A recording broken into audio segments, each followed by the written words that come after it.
আসসালামু আলাইকুম। কেমন আছেন সবাই? আশা করছি সবাই ভালো আছেন। আলহামদুলিল্লাহ আমিও ভালো আছি। আজকে রান্না করব কচুরমুখী দিয়ে কই মাছ। কই মাছগুলো ফ্রিজে ছিল আমি নামিয়ে ভিজিয়ে রাখলাম। আর কচুরমুখীটা আগে কেটে রাখলাম। এরপর আমি এই যে মাছগুলাকে ভালো করে ধুয়ে এখানে পরিমাণ মতো হলুদ আর লবণ দিয়ে নিলাম। এই কই মাছগুলা কিন্তু একটু বড় সাইজের, এই যে দেখতে পাইতেছেন। যাই হোক, এরপর এগুলা মেখে রেখে এরপর আমি চুলার উপরে একটা কড়াই বসালাম। কড়াইতে পরিমাণ মতো তেল দিলাম। তেল দিয়ে তেলটা গরম হওয়ার জন্য অপেক্ষা করতেছি। গরম হয়ে গেলে এই যে আমি একে একে কই মাছগুলো দিয়ে দিতেছি। দেখেন, অনেক বড় বড় কই মাছ আসলে এগুলা।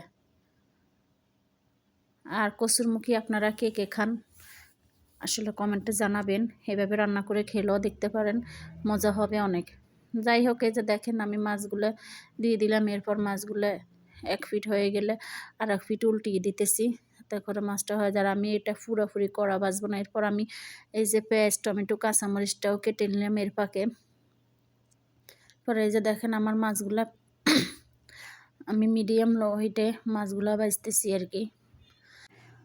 রমজান মাসে আসলে মাছ মাংস খেলাম, কিন্তু অত বেশি খেতেও কিন্তু ভালো লাগে না। আমার কাছে মনে হয় ভর্তা, মাছ ভুনা এগুলাই বেশি ভালো লাগে। যাই হোক, আজকে কিন্তু সেহরিতে এই যে দেখেন রান্না করলাম না মাছ মাংস কিছুই। আজকে কচুরমুখী দিয়ে কই মাছ রান্না করব আর একটা ভর্তা বানাবো, আর সাথে তো দুধ কলা আছেই। এরপর আমি এই যে দেখেন চুলায় একটা কড়াই বসিয়ে তেল দিলাম পরিমাণ মতো। আমি এখানে মাছের তেলও কিছু দিলাম, আর এছাড়া এক্সট্রাও তেল দিলাম। দেওয়ার পর আমি এখানে পেঁয়াজ কুচি দিলাম 1 কাপ পরিমাণ। এরপর কয়েকটা কাঁচামরিচ ফালি দিলাম, একটা টমেটো কেটে দিলাম। আমি সব তরকারিতে টমেটো ব্যবহার করি, আর টমেটোটা আমি কিন্তু তেলের উপরে প্রথমে এই অবস্থায় দিই। আমি কিন্তু পরে টমেটো তেমন একটা দিই না তরকারি হওয়ার পরে। এরপরে আমি এই সুন্দর করে পেঁয়াজ, টমেটো, কাঁচামরিচটা তেলের উপর নাড়িয়ে নিতেছি আর কি। যে দেখেন, যতক্ষণ পর্যন্ত এগুলো আসলে নরম না হয়, আমার কাছে কিন্তু এইভাবে রান্না করতেই ভালো লাগে। এরপর আমি শুকনা যে মশলাগুলো দিব ওইগুলো রেডি করতেছি। এখানে রসুন বাটা, লবণ আর ওই যে হলুদের গুঁড়া, মরিচের গুঁড়া। আর আমি রসুনের পরিমাণটা একটু বাড়িয়ে দিলাম, যেহেতু কচুরমুখী রান্না করতেছি। আমি আসলে ছোটোবেলা থেকে দেখতেছি যে আমাদের বাড়িতে যখন কচু জাতীয় কোনো তরকারি রান্না করতো তখন আমার মা প্রচুর পরিমাণে রসুন বাটা দিত। আর আমার মা একটা কথাই বলতো যে রসুন বাটা হলো আসলে সব তরকারি মশলার উপরের মশলা, যেটা ওইটাই রসুন সব মশলার উপরে। কারণ রসুন দিলে তরকারিটা ভালো হয়, রসুন ছাড়া তরকারি রান্না করা যায় না। ওই কথাটা আমার আসলে সবসময় মনে থাকে যায়, কারণ আমি সব তরকারিতে রসুন বাটা ব্যবহার করি। এরপর আমি এখানে অল্প একটু পরিমাণ পানি দিলাম। আগে কিছুক্ষণ কিন্তু আমি কষিয়ে নিলাম খালি পানি দেওয়া আছে। এরপর যাতে মশলাগুলো পুড়ে না যায়, এরপর অল্প পরিমাণ পানি দিয়ে আমি সুন্দর করে মশলাগুলো কষিয়ে নিতেছি দেখেন।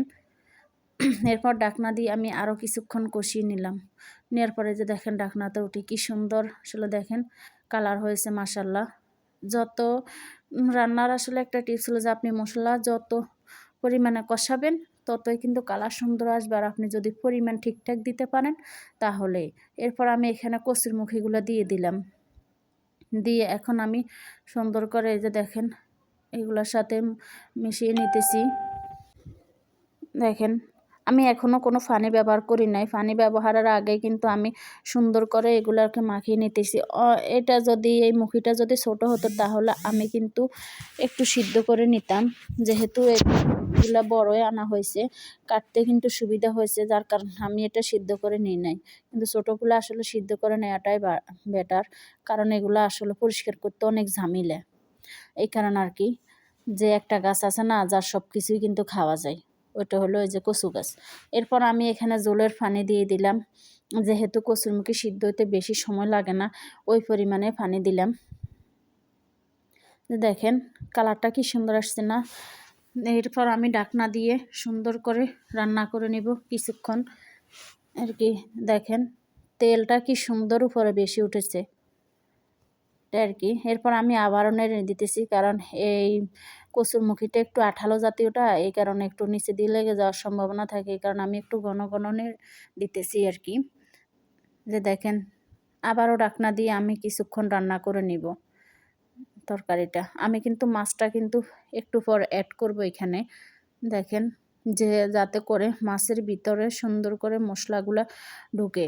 আর আমি আজকে আগে মাছ কষালাম না, কারণ কই মাছ তো আসলে একটু বড় সাইজের, যদি ভেঙে যায়, আর এমনিতে দিলাম না, এখন দিলাম। এখন যেহেতু এখনও জলের পানি আছে, ভিতরে সুন্দরভাবে মশলার পানিগুলা কই মাছের ভিতরে ঢুকবে, আর কই মাছটা খেতেও কিন্তু মজা লাগবে। আমি তরকারির উপর দিয়ে কই মাছটা আসলে এভাবে বসিয়ে দিতেছি। আপনারা অবশ্যই আমার রান্নাটা দেখে বুঝতে পারতেছেন আসলে রান্নাটা কতটা মজা হবে। সবাই খেয়েও বলল যে আসলে রান্নাটা মজা হয়েছে। আর তরকারির কালার দেখলে আসলে খেতে ইচ্ছে করে নাকি। এখন আমি রান্না করছি বলে ওইটা না। কিন্তু আমার কাছে তরকারিতে যখন সুন্দর করে কষানো হয়, কালারটা সুন্দর আসে, আমার নিজের কাছেও আসলে অনেক ভালো লাগে। যে আর যদি সুন্দর না হয়, তখন মনটা আসলে খারাপ হয়ে যায়। এরপরে যে ঢাকনা দিয়ে রান্না করে নিতেছি আরও কিছুক্ষণ। দেখেন, এরপর আমি আবারও একটু নেড়ে দিতেছি আর দেখতেছি কচুরমুখিগুলা সিদ্ধ হয়ে গেছে কিনা, ওইটা আর কি। এরপর যাই হোক, এরপর কিন্তু আরও কিছুক্ষণ রান্না করে নিয়ে আবারও ঢেকে দিলাম। ঢেকে দিয়ে সুন্দর করে পুরোপুরি কষানো হওয়া পর্যন্ত রান্না করতেছি আর কি। কচুর লতি, কচুরমুখী, কচুর ডগা যেটা বলে, আমার কাছে আসলে এই জিনিসগুলা কিন্তু চিংড়ি মাছ দিয়ে খেতে ভালো লাগে। কিন্তু যাদের অ্যালার্জি আছে, কারণ কচু তো প্রচুর পরিমাণে অ্যালার্জি, চিংড়ি মাছও অ্যালার্জি। যেটা খেলে কিন্তু চুলকায়। আমারও অ্যালার্জি আছে। কিন্তু তারপরেও একটা কথা আছে না, চুলকাইতেও মজা, খেতেও মজা। তদ্রূপ আমার ব্যাপারটা ঐরকম। আমার কাছে যে খাবারগুলো ভালো লাগে, ওটা যদি আমার শরীরে কোনো ক্ষতি হয়, তারপরেও আমি কিন্তু খাই। এরপর সর্বশেষ আমি এই যে দেখেন ধনিয়া পাতা কুচি দিয়ে দিলাম এখানে কিছু পরিমাণ। ধনিয়া পাতা দিয়ে আমি তারপরে আবারও কিছুক্ষণ ঢেকে দিব। ঢেকে দিয়ে সুন্দর করে রান্নাটা করে নেব। আমার রান্নাটা যেহেতু শেষ পর্যায়ে, আপনাদের কার কার কাছে আমার রান্নাটা ভালো লাগছে, তাহলে লাইক, কমেন্ট, শেয়ার করবেন। আর কমেন্ট করতে আসলে ভুলবেন না। এই যে দেখেন আমার রান্নার ফাইনাল লুক। যাই হোক, আসসালামু আলাইকুম।